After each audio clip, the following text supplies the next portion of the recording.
शंकर पर जल चढ़ाने का जो भाव वर्णित किया जाता है कि हम शंकर को मंदिर में जाकर जल चढ़ाते हैं तो खड़े खड़े चढ़ाएं कि बैठकर चढ़ाएं। बहुत ध्यान देना साहब।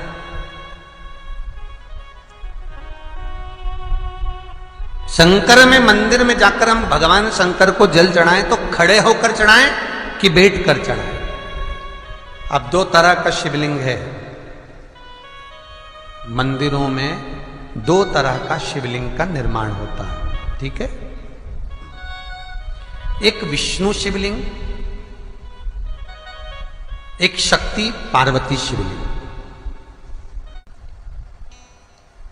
दो तरह का शिवलिंग मंदिरों में होता है, दो तरह का शिवलिंग मंदिरों में होता है, समझ लेना बहुत अच्छी तरह से। एक शिवलिंग वो होता है जो जमीन पर डायरेक्ट जलाधारी रहती है, शिवलिंग रहता है, ऐसी जलाधारी पूरी की पूरी, और शिवलिंग जमीन पर रखा रहता है, भूमि पर रखा रहता है, डायरेक्ट जमीन पर। आप जल ले जाकर चढ़ाए, निकल गया रास्ते से। एक शिवलिंग जो जमीन पर डायरेक्ट शंकर भगवान की जलाधारी और शिवलिंग रखा रहता है, वो शक्ति शिवलिंग कहलाता है। पार्वती का हस्त कमल उस शिवलिंग के सम्मुख में, और दूसरा शिवलिंग एक डमरू जैसा होता है। अब वो हम उसको कैसे वर्णन, डमरू शिवलिंग होता है, ऐसा उसका स्टैंड होता है, ऐसा स्टैंड होता है, नीचे शिवलिंग रखने की जगह होती, फिर ऐसा होता है, फिर उसके ऊपर इस तरह शिवलिंग रखा होता है। देख, दर्शन करें आप लोगों ने।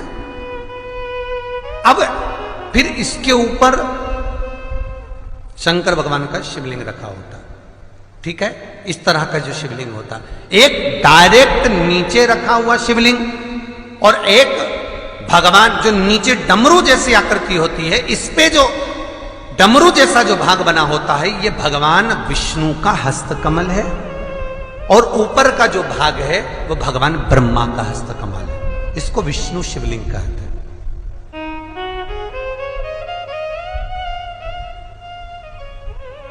इसको हरीश्वर महादेव भी कहा जाता है। कौन सा महादेव कहते हैं? हरि सर्वेश्वर महादेव। हरीश्वर महादेव भी कहते हैं, हरि सर्वेश्वर भी कहते हैं। तो डमरू जैसा जो शिवलिंग का निर्माण हुआ है मंदिर में, अगर शिवलिंग ऊंचा है, शिवलिंग थोड़ी सी हाइट पर है, ऊंचाई पर है, और डमरू जैसा भाग फिर उसके ऊपर जलाधारी के बाद शिवलिंग निर्माण किया गया है, तो वो विष्णु शिवलिंग कहलाएगा, वो हरीश्वर शिवलिंग कहलाएगा, वो हरि वंश शिवलिंग कहलाएगा, हरीश्वर कहलाएगा। और जो डायरेक्ट सीधे जो रखा हुआ है, 12 ज्योतिर्लिंग के अगर आप दर्शन करेंगे तो कहीं पर भी आपको विष्णु शिवलिंग नहीं मिलेगा, केवल एक नागेश्वर को छोड़कर जम के बोलिए, केवल एक नागेश्वर,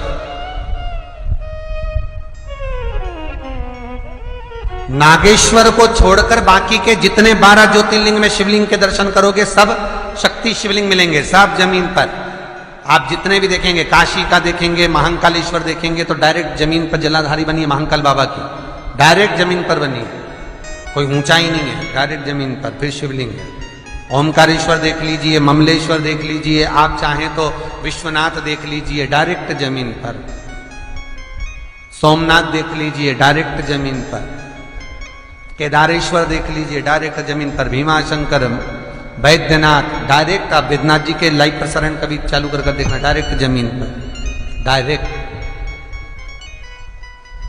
तो जितने भी शिवलिंग हैं सारे के सारे शक्ति शिवलिंग हैं। जो डमरू के भाग पर रखा हुआ है वो हरीश्वर शिवलिंग, विष्णु के हस्तकमल पर जो रखा है, तो शास्त्र कहता है आप शक्ति शिवलिंग का जब जब अभिषेक करें, बहुत ध्यान रखना अपनी जिंदगी में इस प्रसंग को श्रावण के महीने में बहुत ध्यान रखना। आपके आसपास में भी मंदिर हो तो उस पर ध्यान रखना। जो शक्ति शिवलिंग हो उस पर जब भी जल चढ़ाना तो बैठकर चढ़ाना, बैठकर चढ़ाना। शक्ति शिवलिंग पर जब भी जल चढ़े, भले शिवलिंग कितना भी ऊंचा हो, कितना भी ऊंचा हो, तो संघी से चढ़ा दो, पर जल बैठ कर चढ़ाइए। भले शिवलिंग ऊपर है, पूरा तरह से हाथ नहीं पहुंचा, जैसे सोमनाथ जी में अब शिवलिंग कितना बड़ा है, महाकालेश्वर का शिवलिंग कितना बड़ा है, तो उसको तो बैठकर स्नान नहीं करा सकते। भले शिवलिंग कितना भी ऊंचा हो, पर अगर भूमि टच है, शिवलिंग अगर भूमि टच है, शक्ति शिवलिंग है, तो भले आधा शिवलिंग नहाए, आधे पर पानी जाए, पर बैठकर ही स्नान कराया जाता है। और महाराज यदि हरीश्वर शिवलिंग है, अर्थात भगवान विष्णु के हस्त कमल पर, ब्रह्मा के हस्त कमल पर यदि शिवलिंग है, तो वो शिवलिंग का जब भी स्नान कराएंगे, अभिषेक कराएंगे, पूजन कराएंगे, तो खड़े होकर ही करना है। और खड़े होने का भी तरीका होता है, दोनों चरण बराबर में रखकर कभी भी शंकर भगवान के शिवलिंग का स्नान नहीं कराया जाता। दोनों चरण बराबर रखकर, अगर हरीश्वर शिवलिंग है, किसी मंदिर में शंकर को जल चढ़ाने के लिए आप गए हो और शंकर को जल चढ़ा रहे हो, तो हरीश्वर अगर शिवलिंग है तो दोनों पांव बराबर रखकर नहीं, एक सीधा चरण थोड़ा सा आगे रखिए और उल्टा चरण थोड़ा सा पीछे रखकर भगवान शंकर का जलाभिषेक करने पर लक्ष्मी जैसे अपने चरण रहते हैं, भगवान शंकर उसी तरह से लक्ष्मी को दौड़ाते हुए अपने घर में प्रवेश कराते। लक्ष्मी भागती हुई, अगर जो पुष्टि मार्ग से जुड़े होंगे, जो भगवान ठाकुर जी की सेवा करते हैं, पुष्टि मार्ग से जुड़े हों, श्रीमद वल्लभाचार्य जी से, वल्लभ कुल बालकों से जिनका ब्रह्म संबंध हुआ है, ऐसे अगर जीव हैं, वैष्णव जीव हैं, तो वो दर्शन करते होंगे ठाकुर जी, यमुना जी और महाप्रभु जी का। तो कैसा दर्शन करेंगे? श्रीनाथ जी का दर्शन करेंगे तो दोनों पांव श्री जी बाबा के, मेरे ठाकुर जी के बराबर पर है, नाथ द्वारा वाले श्री जी बाबा के, गोवर्धन नाथ जी के दोनों पांव चरण बराबर। श्रीमद वल्लभाचार्य जी का दर्शन करेंगे तो दोनों चरण बराबर के फोटो में मिलेंगे। पर यमुना जी का अगर आप दर्शन करेंगे, पटरानी यमुना जी का जब दर्शन करेंगे, तो यमुना जी का चित्र का दर्शन करेंगे, तो यमुना हमेशा एक पांव यमुना जी का आगे मिलता है। क्यों? जो वैष्णव ठाकुर का दर्शन करे, श्रीमद वल्लभाचार्य जी के अनुसार भगवत चर्चा करे, उसके यहां यमुना भक्ति निरंतर प्रवेश करती जाए। इसलिए भागता हुआ चरण, दौड़ता,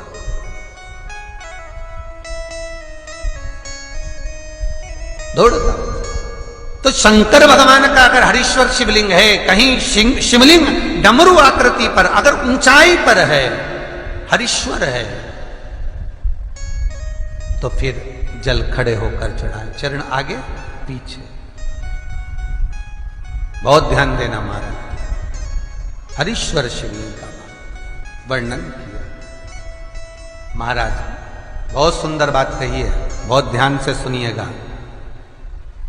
शक्ति शिवलिंग के ऊपर जो जलाधारी लगती है, शक्ति शिवलिंग के ऊपर जो जलाधारी लगती है, वो 5 मिनट, 10 मिनट, आधा घंटा रखकर 24 घंटे के लिए हटा सकते हो। शक्ति शिवलिंग के ऊपर जो जलाधारी लगती है, वो 15-20 मिनट रखकर, आधा घंटा रखकर आप हटा सकते हो। पर हरीश्वर शिवलिंग के ऊपर भगवान विष्णु के हस्त कमल पर जो शिवलिंग का निर्माण आपको भी वर्णन किया, अगर वो शिवलिंग है तो उस पर जलाधारी अगर लगी है, तो कम से कम 5 घंटा, 8 घंटा तो जलाधारी को रखना पड़ेगा ही। बहुत ध्यान दीजिए महाराज। शंकर जी की प्राण प्रतिष्ठा करते समय, शंकर जी की स्थापना करते समय, शंकर जी को प्राण प्रतिष्ठित करते समय एक एक चीज का ध्यान करना पड़ता है कि हमें कैसा शिवलिंग रखना है, कौन सा शिवलिंग रखना है, कैसे स्थापना करना है, किस भाव का होना चाहिए। शंकर के मंदिर में शंकर जी विराजे हैं, तो गणेश जी, कार्तिकेय और पार्वती की मुद्रा कैसी होना चाहिए, गणेश जी कौन सी सूंड का होना चाहिए। जब शंकर के मंदिर में हम आराधना कर रहे हैं तो गणेश जी की सूंड किस ओर होना चाहिए, पार्वती की मुद्रा कौन सी होना चाहिए, षडानंद कार्तिकेय की दृष्टि कहां होना चाहिए, ये शंकर जी की प्राण प्रतिष्ठा में देखा जाता है। केवल मूर्ति वाले ने बाजार में मूर्ति बनाकर बेच दी और तुम गए हमें शंकर जी का परिवार दे दो, हमारे मंदिर है छोटा सा, मैं वहां प्रतिष्ठा करना है। तुम बाजार में गए और शंकर जी का परिवार लेकर आ गए, शंकर जी लिया, कार्तिकेय लिया, पार्वती जी लिया, गणेश जी लिया और स्थापना करवा दी पंडित जी से। और बाद में बोली हमको थोड़ी कष्ट हो रहा है, हमको थोड़ी तकलीफ हो रही है, कहीं ये हम जब से लाए इससे तो नहीं हो रही, कहीं इससे तो नहीं। नहीं, गलती तुम्हारी है। तुम तो बस गई और लेकर आ गई। यहां तक शिव महापुराण की कथा कहती है कि तुम्हारे घर की मूर्ति जितनी पुरानी होती है उतना सुख देती है। आपको पहले भी कथा में कहा, दिया और मूर्त पुरानी होगी चलेगी।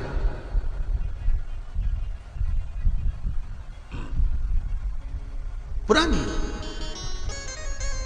चढ़े हुए जल को जब आप थोड़ा सा लेकर आते हो, आपको बताया था ना कि खाली लोटा नहीं लाना चाहिए, खाली कलश शंकर जी के मंदिर से वापस नहीं लाना। शंकर भगवान को जल चढ़ाया, चढ़ाने के बाद थोड़ा सा जल हाथ में या कटोरी में या कलश में झेल लिया, भले 2 बूंद लाओ पर अपने घर पर लेकर आओ। उस 2 बूंद जल का भी स्पर्श कलश के अंदर हाथ की 3 उंगलियां लगाकर अगर त्रिशूल पर टच कर कर मात्र आपने उस कलश के अंदर लगा दिया और वो जल भी आपने अपने घर पर छोड़ दिया, छीट दिया या उसका आचमन मात्र हो गया, तो व्यक्ति का यश बढ़ना अपने आप प्रारंभ हो जाता है, उसकी यश की प्राप्ति उसको होने लगती है। शिवलिंग पर जल चढ़ाने का नियम जाने और